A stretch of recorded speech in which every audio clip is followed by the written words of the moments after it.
Hi everyone, welcome to the Whiteleyverse with me, Connor Whiteley, for another daily short story. Now, before I start today's story, please remember to like, comment and subscribe to the channel so you don't miss any new content, and the engagement really helps the Whiteleyverse with the YouTube algorithm. Also, if you want to buy this short story and any of my other fiction, then they're available from all major ebook retailers and at your local bookstore and local library if you requested, and you can order paperback copies from Amazon. Now, here's today's short story. I hope you enjoyed just as much as I did writing it. Riddles from Hell. This was the day he died.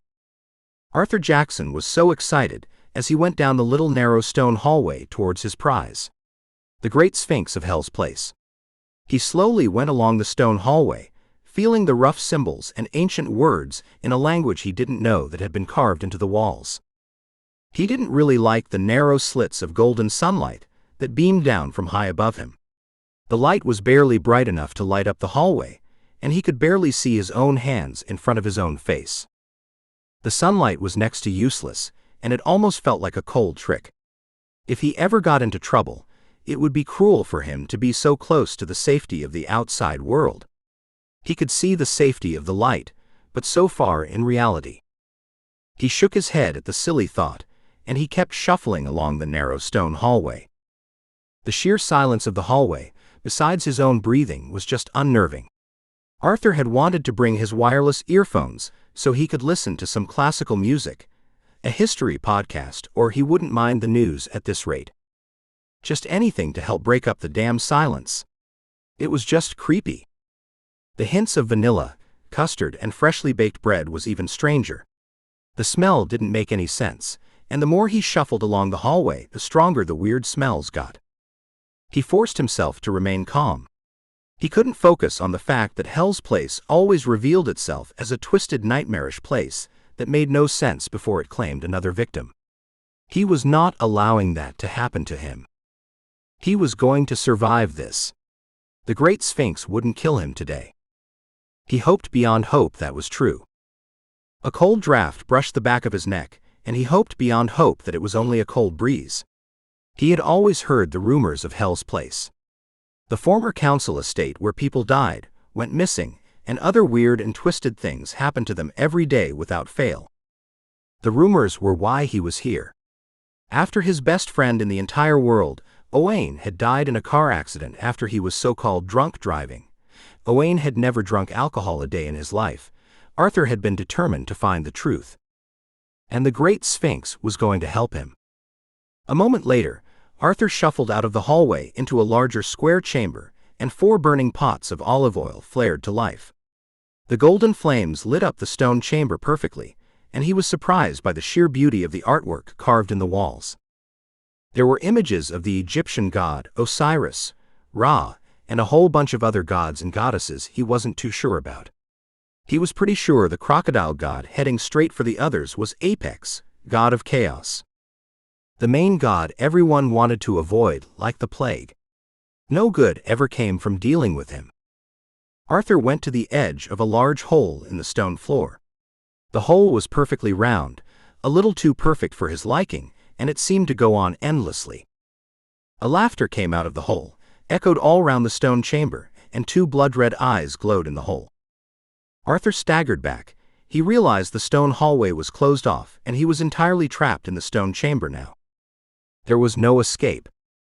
A moment later, a sphinx climbed up out of the hole.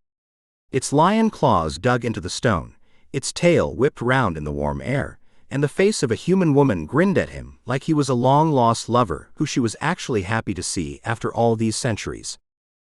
The Sphinx clicked her fingers, and a jade bowl of vanilla, custard, and freshly baked French sweet bread appeared.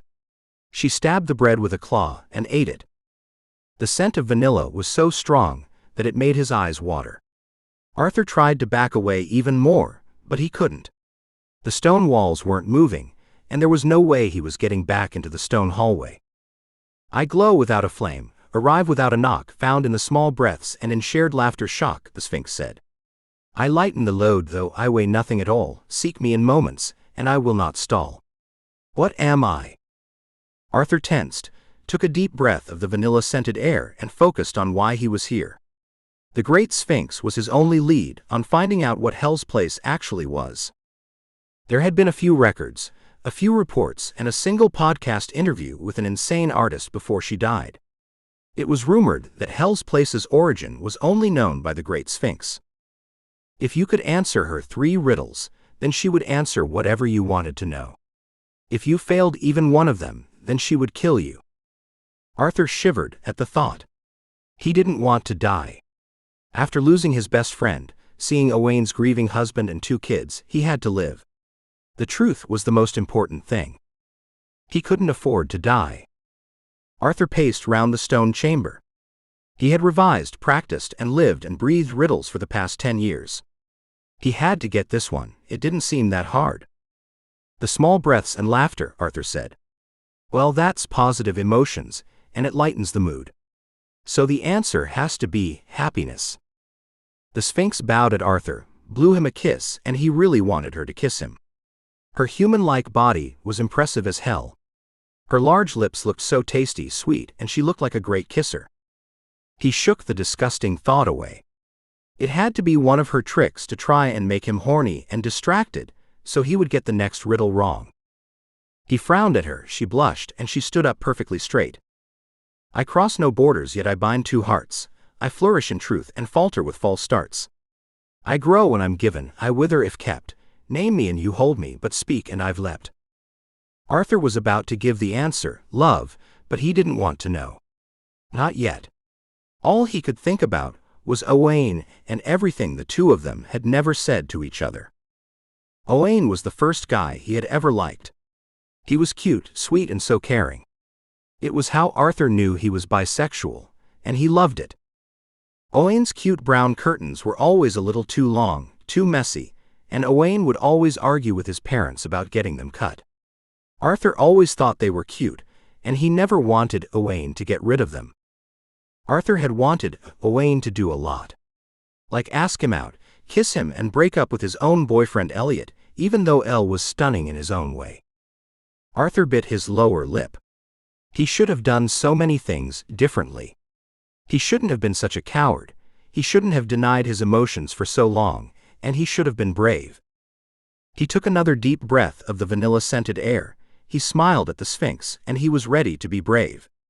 For once in his life. Love, he said. The Great Sphinx nodded, bowed, and blew him another kiss. Arthur frowned as he felt the horniness, the sexual tension, and his desire for the woman race through him. Then it passed, and the Sphinx seemed confused, and she stood up perfectly straight.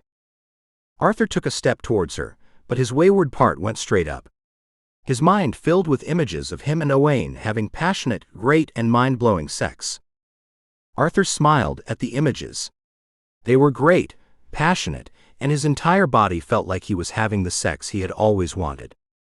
He forced himself to look at the Sphinx. He frowned and gestured her to continue. She rolled her eyes. I have no chain, though I break many rules. I live in decisions, and hide in the schools. I can't be bought, though some try to pay. I arrive when the fear finally walks away. What am I? Arthur's hands formed fists. The answer was freedom, but that was a cruel joke.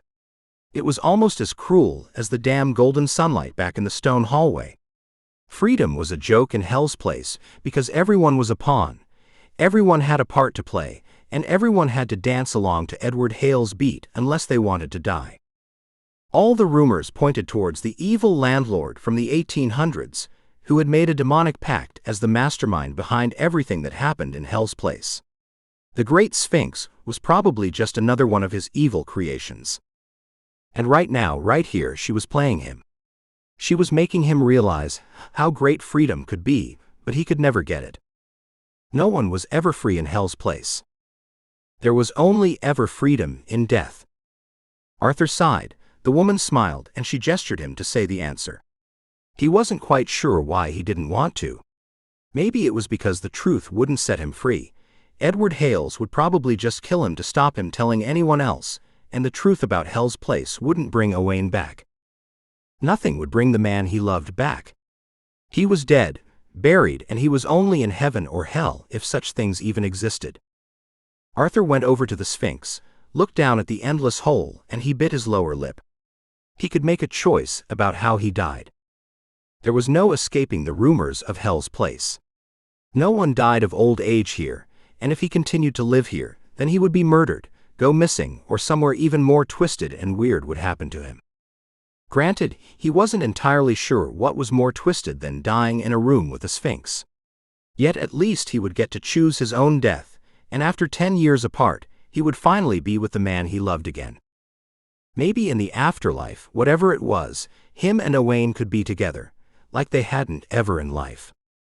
He laughed at that. The Sphinx grinned, and there was actual kindness in her eyes, like she understood everything and supported him. "Owain," Arthur said. The Sphinx nodded, stood up perfectly straight, and the entire stone chamber crackled round her with violent magical energy. "Owain is my freedom," Arthur said. The Sphinx paused for a moment, she bit her lower lip and she sighed. "I'm sorry. I have to accept your first answer," she said. Arthur closed his eyes. Searing pain flooded his body as the magical energy ripped him to shreds, and he grinned as Owain smiled at him. And he knew, just knew that they could finally be together, and he was more than happy about that. He was free. Welcome back everyone, it's me again, Connor Whiteley. So I really hope that you enjoyed today's story, because I flat out love writing, creating stories and sharing them with you. If you really enjoyed today's story, then please remember to like, comment and subscribe to the channel so you don't miss any new content, and the engagement really helps the Whiteleyverse with the YouTube algorithms. And if you want to buy this short story or any of my other fiction, then they're available from all major ebook retailers, and you can get them from your local library if you requested, and you can order the paperback copies from Amazon, your local bookstore or local library if you request it.